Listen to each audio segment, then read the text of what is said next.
Assalamualaikum warahmatullahi wabarakatuh. Alhamdulillah, annallo sannenga asibuntuluki ammotere di pelajaran Smart School Bahasa Makassar, generasi Smart School berkarakter cerdas ki.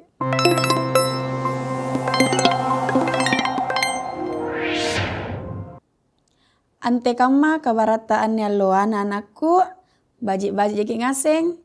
Alhamdulillah. Syukurki naki memuji mangeri karena Allah Subhanahu wa taala. Nasaba nasarin japeki buku magasing naki akule mangi sekolah naki si cini ripa pelajaran live-nya Smart School pelajaran bahasa Makassar. Anne alloa eroka ampa batu mangeri kate pelajaran iami anjo pelajaran bahasa Makassar kelong. Kiaseng asenji apa nih kanaya kelong? Ini pasti akan karena nyanyian bu kelong-kelong. Anna baji mingkakannya pun anna bayang. Baji mi naku pakaramula ku babatu mangeri kate pelajaranku. Karya sastra daerah Makassar bermacam-macam, baik ditinjau dari segi bentuk maupun isinya.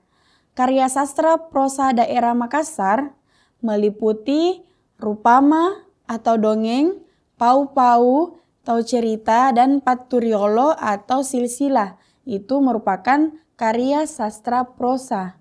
Nah, sedangkan karya sastra puisi daerah Makassar itu meliputi doangan atau mantra, paruntukana atau peribahasa, kelong atau pantun, pakiok bunting, dondo, dan aru atau ikrar janji. Termasuk pula dalam sastra daerah Makassar adalah bahasa yang berirama, yaitu royong dan sinrili, yang disampaikan atau dikomunikasikan dalam dendang atau dilakukan dengan alat musik yang tertentu. Jadi ada 3 jenis karya sastra dari suku Makassar. Yang pertama itu karya sastra prosa, dan ada sastra puisi, kemudian ada pula bahasa berirama. Nah, apa yang akan dibahas pada pertemuan ini yaitu kita fokus kepada pelajaran kelong. Nah, dalam kelong ini kita akan mempelajari 3 hal. Yang pertama, pengertian kelong, kemudian fungsi kelong, dan yang terakhir contoh kelong. Jadi apa nih kananya kelong? Apa matu-matuna kelongana? Sekre poeng contoh kelong. Nah, apa jadi kanaya kelong? Yami anjo karya sastra sejenis puisi atau pantun Makassar. Kelong menjadi salah satu bentuk karya sastra klasik yang paling populer di kalangan masyarakat, terutama mereka yang berlatar belakang bahasa dan sastra Makassar. Jenis sastra ini mengalami perkembangan yang cukup pesat, baik menyangkut bentuk maupun pengungkapan isinya. Kelong dalam pengertian umum sekarang ini sering diartikan sama dengan nyanyian, seperti kata akelong yang artinya sedang menyanyi. Nah, tapi yang dimaksudkan kelong dalam pengertian sastra daerah Makassar adalah sejenis pantun, tetapi dapat diucapkan seperti orang yang sedang menyanyi. Jadi, sumpengku kanaya kelong tena na paralung kana kelong nilagui, dilagukan atau amal laki nada. Mingkaka kelong kulle ni baca lambusu, kulle tongi ni kelongi. Nasaba sitoje nanjo kelonga iami anjo sekre pantun atau puisi. Jadi singkamai pantun, singkamai puisi. Akule ni baca lambusu, mingkaka akule tonji ni kelongi atau njomi ni kanaya akelong. Jadi nia rupana kelong akule ni kelongang nakule tongi ni baca lambusu. Nah, secara umum kelong mempunyai 5 fungsi, yaitu yang pertama, kelong sebagai media pendidikan atau kelong akule ni pare pengajaran. Tika manyori kanaya kulle ni pare pengajaran nasaba anjo bonena kelonga nia apa? Nia se're ero na pabatuan mangerikate apa minjo kulle ni pabatuan kulle ki na ajara kulle ki na sare papasang kulle ki na sare pau-pau. Jadi jai matu-matuna ne kelonga. Nah, secara umum ini bisa menjadi sebagai media pendidikan.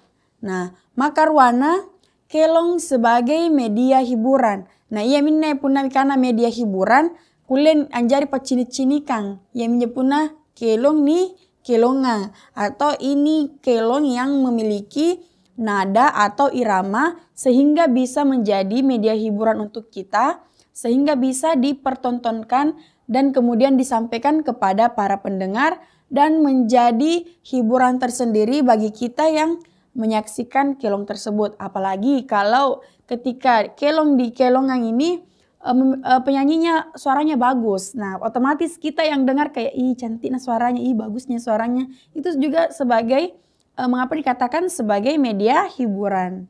Nah, kemudian media hiburan juga ini kalau ada sebentar saya sampaikan itu kelong teka-teki. Kenapa dikatakan hiburan? Karena orang-orang Makassar itu biasa menyampaikan teka-teki dengan yang lucu-lucu. Makanya juga bisa menjadi media hiburan. Sebentar kita bahas ke depannya lebih spesifik. Kemudian yang ketiga, kelong sebagai pembangkit semangat juang. Jadi kelong akule padera sekinyawata ansari kisah sumanga. Nah, ane kelonga biasa ni kelonga puna burak-burak ne riolo ero kemange laga dia bisa menggunakan penyemangat ketika menuju ke medan perang. Ada juga kita bisa menjadi contoh nelayan memiliki kelongnya tersendiri agar saat berlayar mencari ikan dia tuh lebih semangat.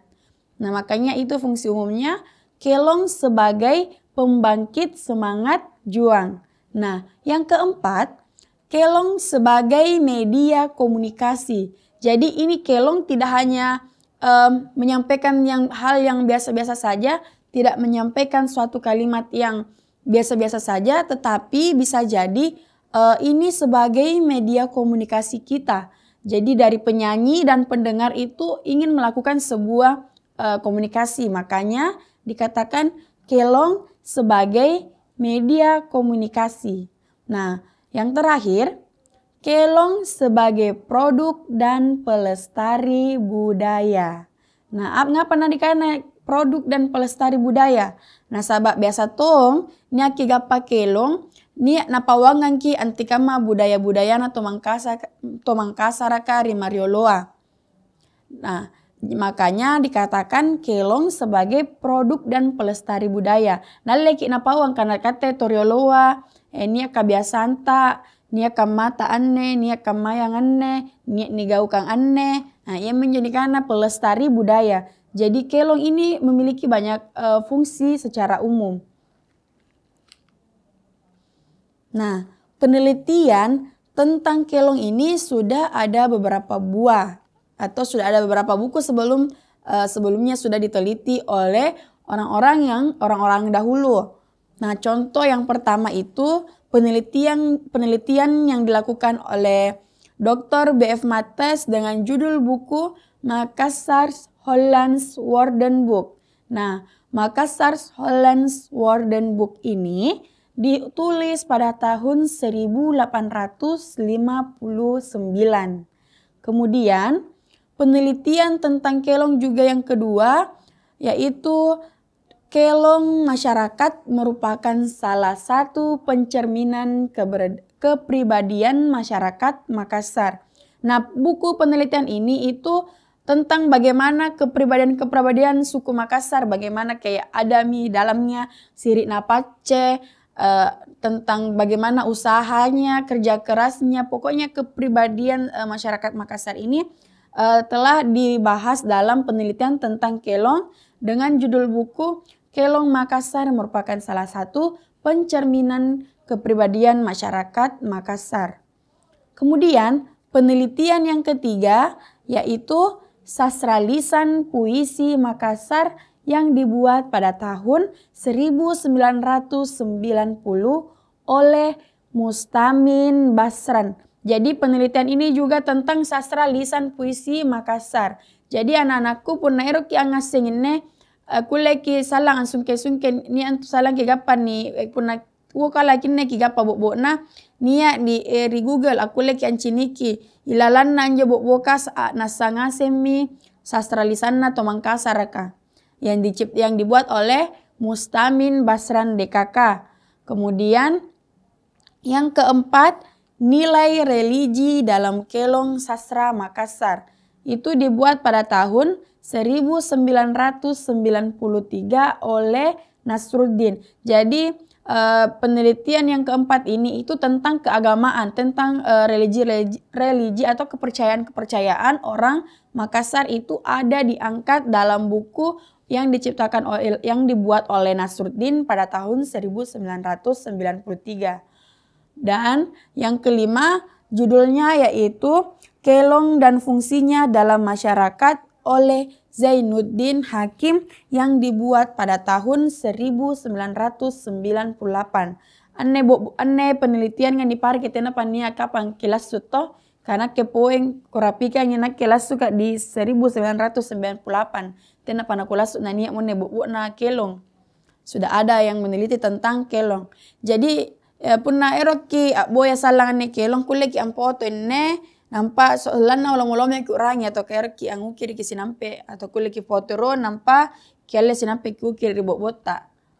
Nah sabab ne minne punna nia salang eroki boya tikama kelong-kelong na toriolo aku lagi amboy ngasing ne ni asing di Google ka datanya atau filenya. Nah ini tentang penelitian kelong. Nah apa ciri-ciri dari kelong? Nah ciri-ciri khusus dari kelong tradisional antara lain. Yang pertama tidak mempunyai judul. Jadi ane kelong na torioloa tena jana mangking amake judul lagu. Tena nansing kama kelong rikama kamayan neng karena paralu niak judulna. Karena sabab anjo kamai injo kelonga rikama kamayan kamai paralu ni sare areng apa rinanjo kelonga. Contoh kamar kelon dandut na yu tinting, ini tuh judulnya alamat palsu. Atau ini poin lagu-lagu pop bertahan tapi sakit. Nah itu memiliki judul. Sedangkan untuk kelong tradisional itu tidak mesti memiliki judul atau dia tidak mempunyai judul. Jadi silangsungan ji napa batu.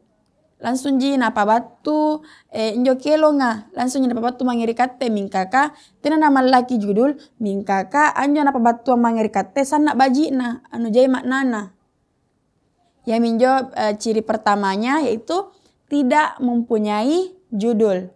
Kemudian yang kedua bersifat anonim atau tidak diketahui nama pengarangnya. Ngapa nak kulit tena niseng karena inaim pasulu ki ururun pasul kinyo kelonga nasabak dari mulut ke mulut. Jadi tena mo niaseng karena makai naim ururun ampare kinyo kelonga.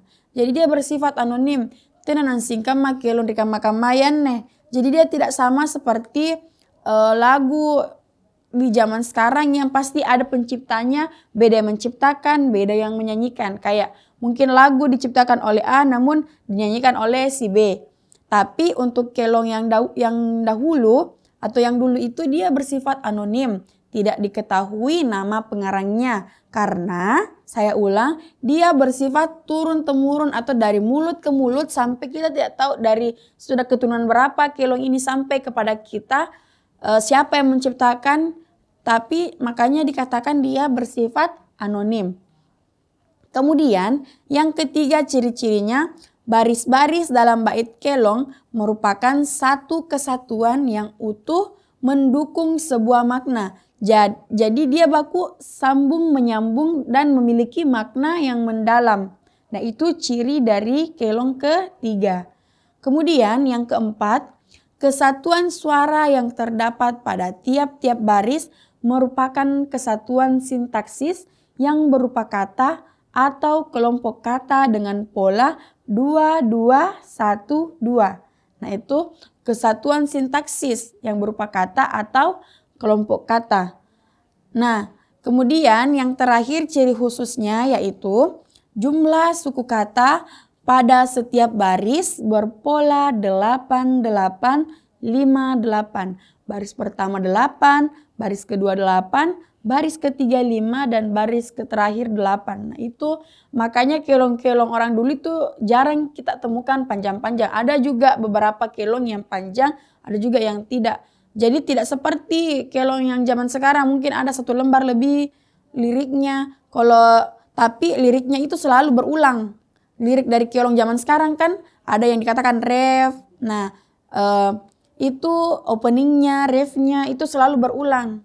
Nah itu makanya dia panjang, bedanya dengan kelong zaman dulu yang baik itu yang dinyanyikan maupun dibaca seperti biasa.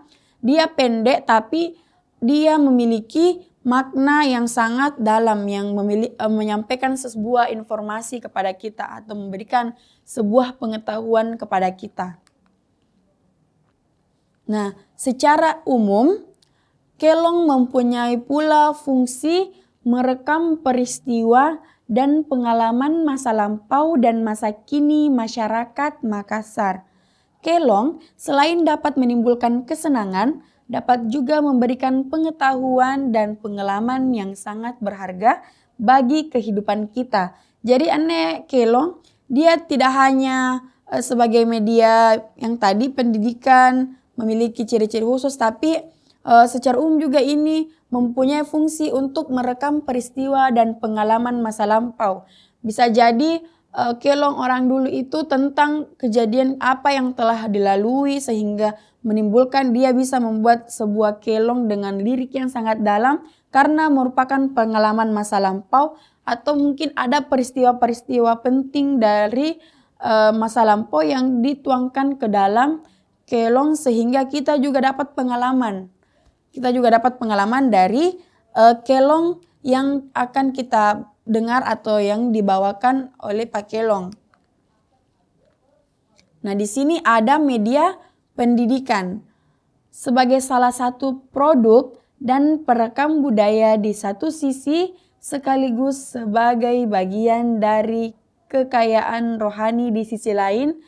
Kelong dapat menjadi sarana untuk mempertinggi pengetahuan kita. Nah, apa itu?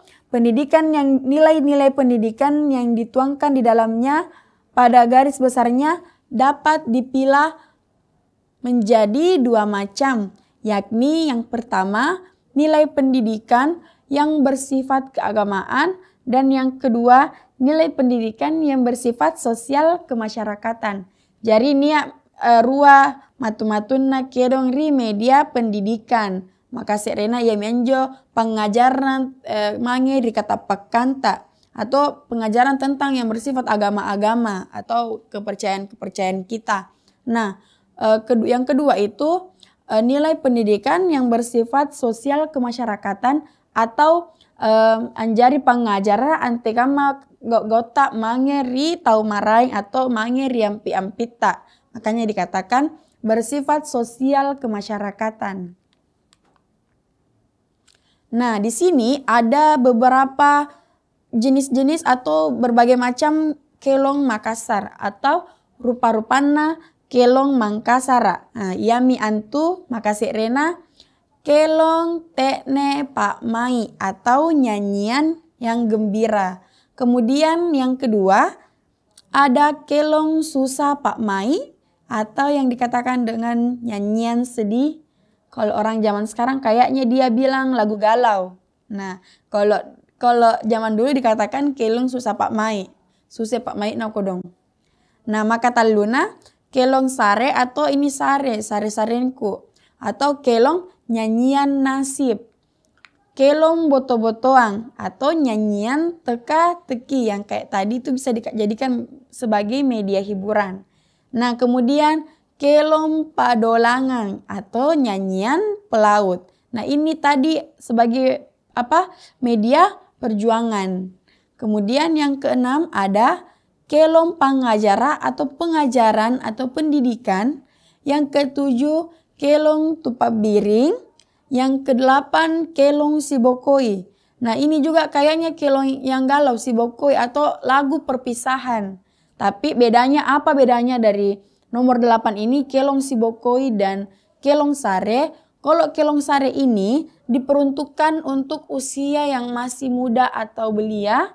Sedangkan kalau kelong sibokoi itu untuk orang-orang yang sudah dewasa, yang sudah mengenal satu sama lain, yang memiliki perasaan sayang, kemudian dipisahkan, itu bisa masuk kategori kelong sibokoi. Sedangkan kalau kelong susah Pak Mai itu atau nyanyian sedih itu, dia diperuntukkan untuk usia yang masih anak-anak atau belia. Nah, yang ke-9 ada kelong paloserang atau nyanyian Nina Bobo atau lagu yang dipakai, kelong yang dipakai pada saat ingin menidurkan anak. Dan yang terakhir kelong pamari atau kelong untuk petani. Nah, jadi ini ada 10 jenis kelong dalam suku Makassar. Nah, di sini saya akan memberikan kalian contoh bagaimana yang dikatakan kelong tekne Pak Mai.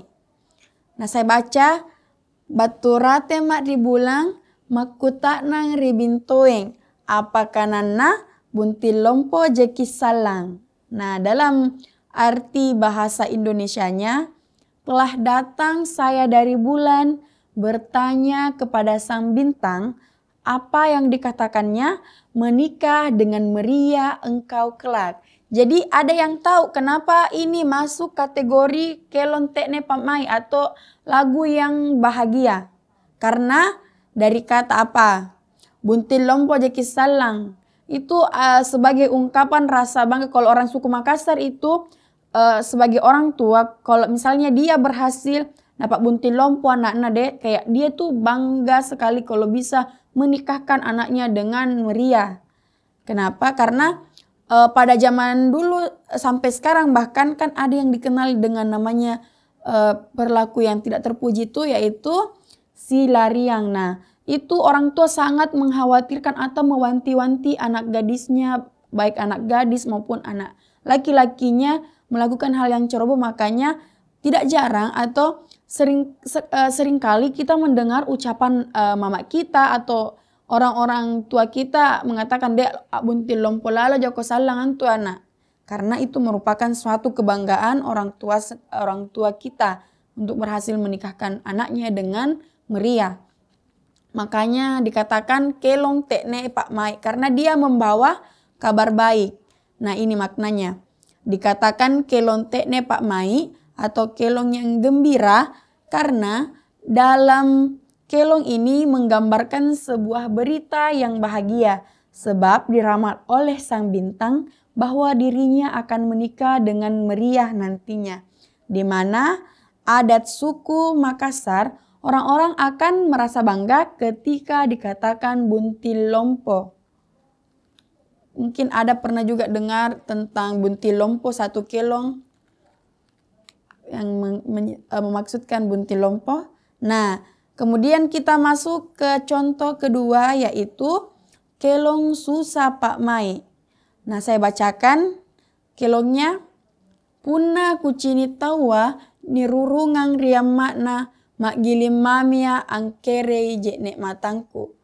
Bahasa Indonesianya, kalau aku melihat orang-orang diiringi oleh ibunya, terpaksa saya berpaling mengusap air mataku. Mak gilim mami berarti dia berpaling muka. Atau pernah ki lihat orang konelati ki mungkin ada orang yang mungkin ketawa-ketawa ki, kemudian ada kita dapati orang yang nelihat ki ketawa begini tiba-tiba bawa muka, itu dia belum tentu marah sama kita melihat kita senang, tidak, bisa jadi dia itu merasa kasihan kepada dirinya sendiri karena mungkin dia ingin bahagia seperti kita tapi dia tidak bisa. Mungkin nalihat ki senang, bahagia, nalihat ki kayak tidak ada masalah tak, dia berpaling muka bukan berarti dia itu marah, tapi dia hanya sedang mengasihani diri kita. Ini pentingnya yang dikatakan positif. Nah, bilang orang zaman sekarang positive thinking. Pak mai baji nawa-nawa baji ki. Mangeri tahu aten ke kulle sambaran nih anu kan ngapain jo main na gili mami rupana. Mungkin dia itu lagi memiliki sakit perasaan sedih sehingga dia susah untuk melihat kebahagiaan kita, makanya dia lebih memilih berpaling muka. Mak gili mame angkere jenek matangku. Dia hanya berpaling muka dan kemudian mengusap air matanya.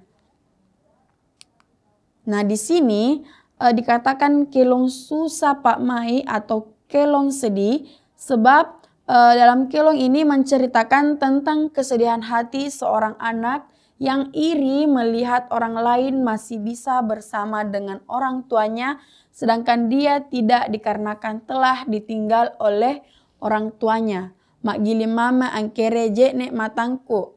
Puna kucini tawa ni rurungan yang riam makna. Jadi ini dia melihat seorang anak yang diiringi oleh ibunya atau mungkin sedang berjalan bersama dengan ibunya. Entahkah diantar ke sekolah kah atau ditemani ke suatu tempat.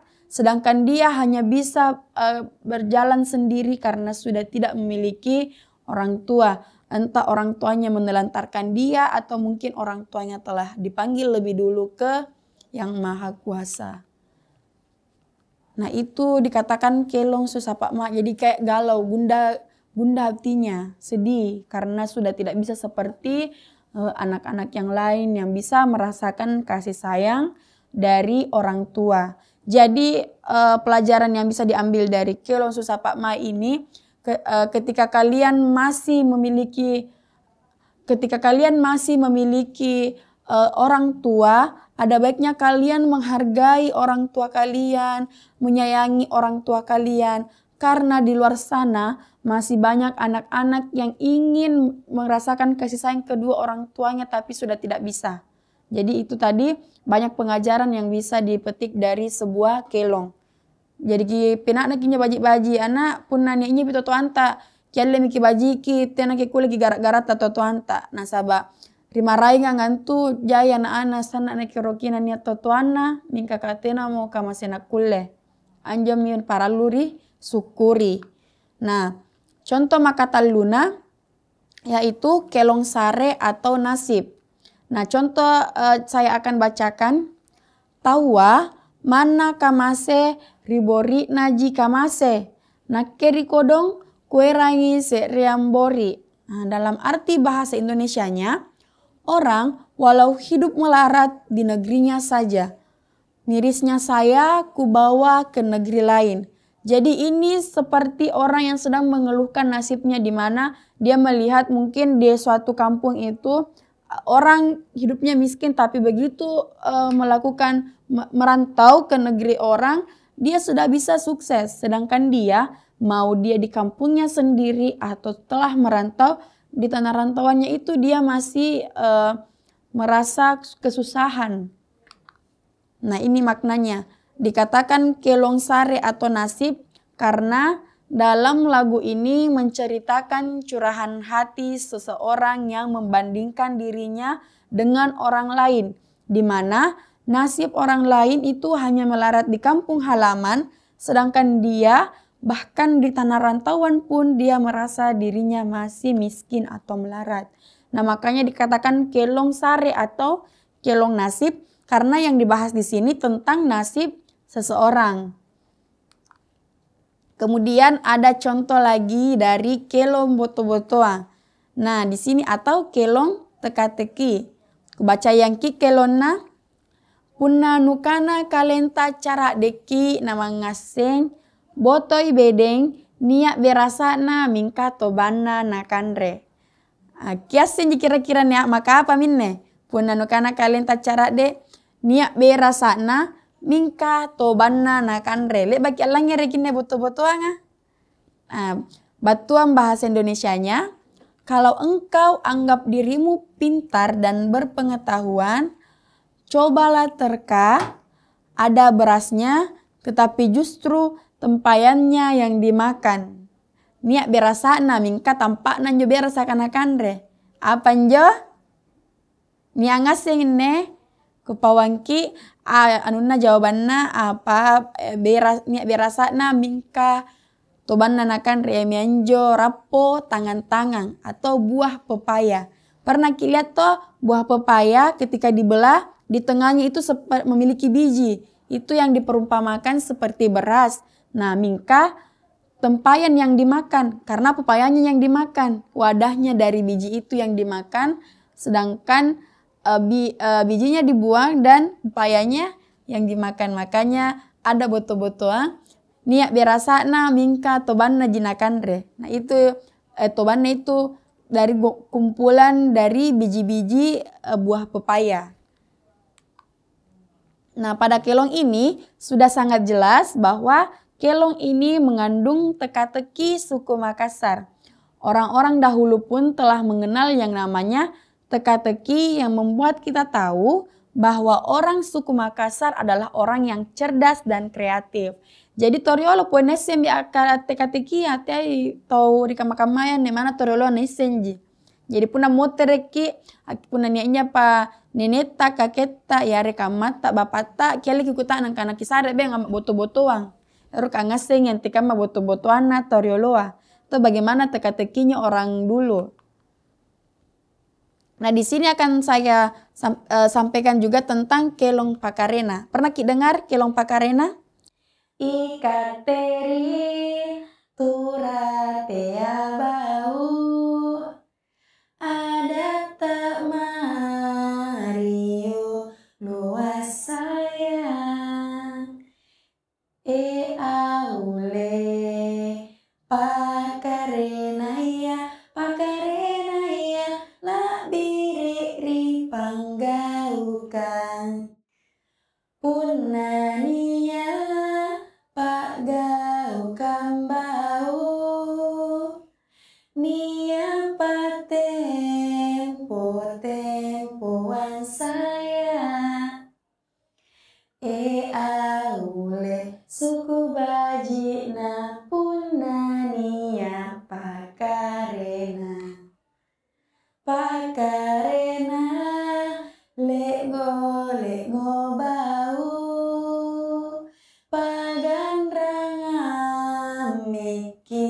Miki sayang papui sagera pasulengkana. Pernah kita dengar lagu ini kelong pakarena?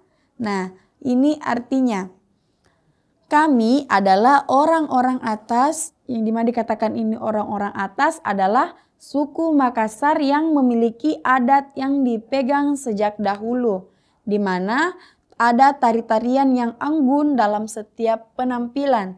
Jika ada suatu kegiatan atau pesta, alangkah baiknya bila ada penari. Suku Bajina Punania Pakarena. Alangkah baiknya bila ada penari. Nah di sini Pakarena lego. Nah penarinya berlenggak-lenggok. Paganranga miki pemain bergendang bergeleng-geleng. Aduhai pemain seruling atau terompet hingga sangat rapat cara duduk bersila. Sakgerapas sulengkanya sangat rapat caranya duduk bersila.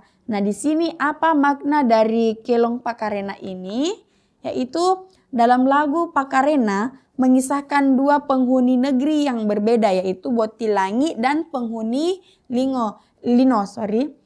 Jadi ini Botilangi itu bagaimana dahulu itu kepercayaan orang-orang dulu sebelum mengenal yang masuknya campuran agama Islam itu mengenal yang namanya dewa-dewa. Nah itu dikatakan Botilangi. Dikisahkan saat menunggu waktu perpisahan kedua negeri ini, Botilangi mengajarkan penghuni bumi mengenai berbagai tata cara hidup. Nah Botilangi mengajarkan penghuni Lino cara bercocok tanam, beternak, hingga cara berburu lewat gerakan tangan, badan, dan kaki.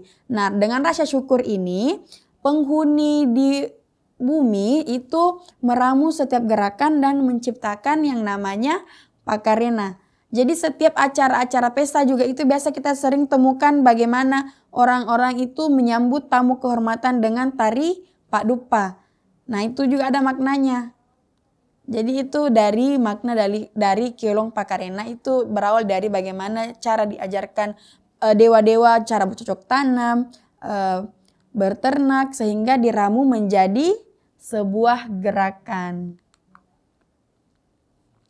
Nah, kama minja sumpaeng materi papilajaran ku babatuang mangeri kate dasi na dasi angirangi kabajikan mangeri kate na mangeri kalengku punania kurang ki pamoporam mamia na punania anu baji akule kapang ki pinana na kira mangeri kapabajikan.